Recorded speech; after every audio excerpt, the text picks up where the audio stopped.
menyambut dunia yang sedang mengalami revolusi industri, peran dunia serta perkembangan ilmu pengetahuan dan teknologi yang akhirnya mempengaruhi cara berpikir para seniman termasuk para musikus untuk mencari bentuk yang lebih ekspresif, bebas dan relevan dengan zaman.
Contoh-contoh alat musik kontemporer. Yang pertama ada synthesizer. Alat musik elektronik yang menghasilkan bunyi melalui rangkaian elektronik atau program digital. Synthesizer dapat meniru suara alat musik lain ataupun menghasilkan suara musik yang tidak ada di alam, sehingga sering digunakan dalam musik kontemporer. Lalu yang kedua ada sampler. Sampler adalah alat musik yang menggunakan rekaman suara dari alat musik lain atau dari berbagai sumber seperti suara alam, suara manusia atau bunyi mesin, lalu diolah menjadi komposisi musik. Lalu ada sound sculpture, adalah alat musik kontemporer yang berbentuk karya seni atau baik saya ulang. Yang pertama ada synthesizer, alat musik elektronik yang menghasilkan bunyi melalui rangkaian elektronik atau program digital. Synthesizer dapat meniru suara alat musik lain ataupun menciptakan suara baru yang tidak ada di alam, sehingga sering digunakan dalam musik kontemporer. Lalu yang kedua ada sampler. Sampler adalah alat musik yang menggunakan rekaman suara dari berbagai sumber seperti suara alam, suara manusia atau suara mesin, lalu yang diolah menjadi komposisi musik. Sampler menekankan kreativitas dalam mengolah bunyi yang tradisional. Lalu selanjutnya ada sound sculpture. Sound sculpture adalah alat musik kontemporer berbentuk karya seni atau instalasi. Bunyi dihasilkan dari transduksi seperti disentuh, dipukul atau digerakkan. Sound sculpture menggabungkan seni rupa dan seni musik. Lalu yang terakhir ada alat musik daur ulang. Alat musik yang dibuat dari barang bekas seperti kaleng, pipa, botol atau besi. Selain menghasilkan bunyi, alat ini mencerminkan kreativitas, kepedulian lingkungan, dan kebebasan berekspresi dalam bermusik.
keindahan di balik suaranya, itu baru dinamakan musik kontemporer gitu. Jadi harus ada maknanya dan keindahannya, bukan cuma kacauan yang nggak enak didengar.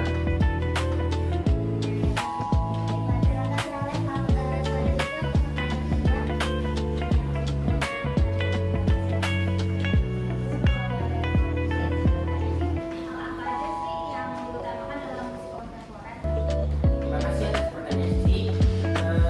Izinkan menjawab.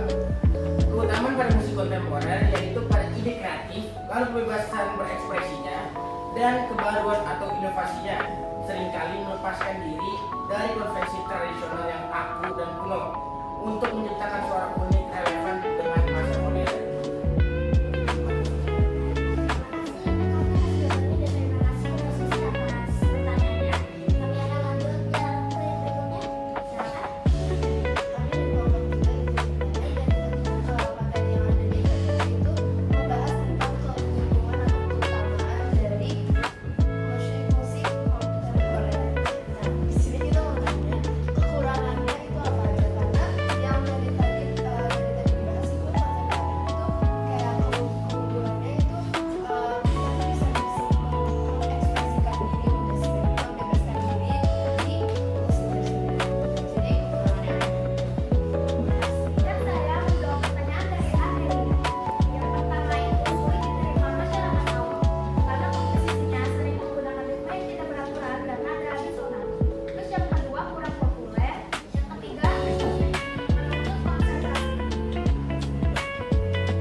Terima kasih Roro atas pertanyaannya. Izinkan saya untuk menjawab kenapa musik kontemporer itu dianggap luar biasa.